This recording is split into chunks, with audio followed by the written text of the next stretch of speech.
All right, today I'm going to go over exercise incline chest supported row. Here I have center mass bells, use dumbbells, whatever you can even use kettlebells, right, given this particular situation. The big takeaway I want you guys to understand in this, guys, is where the bench is putting my body and how loud my Great Dane is. So, big thing on this, guys, is when I'm forward on this, if I'm not active in my hips, my arms, my lats disengage. So we just need to have you be in a position on this bench where I can be positive into the ground. Like I'm engaged into it, my hips are stable. And this, if you watch, when I hit fire my glutes slowly, you'll watch my arms will draw back.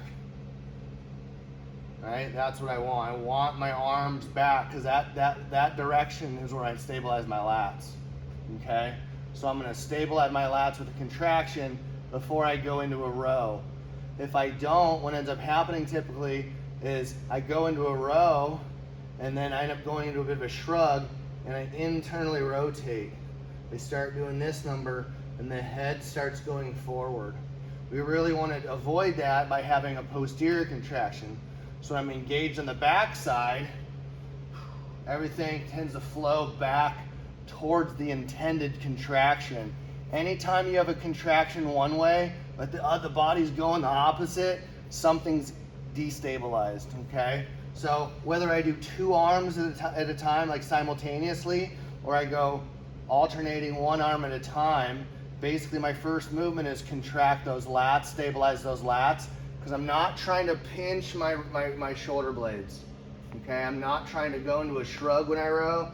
I'm not trying to over pinch my rhomboids, okay? I'm going back almost like I'm elbowing somebody, not pinching, okay? I'm really engaged through my ring finger, my pinky. My thumbs, I like to keep my thumbs, slightly outward, right? I don't want to be internal and pull, okay? So again, whether I'm doing them simultaneously, okay? I'm gonna flex my lats, boop, row. Flex my lats, row, okay? If I'm alternating, same idea. I don't want to have one side loose while I'm trying to pull the other. So I'm going to engage both sides. Move 1.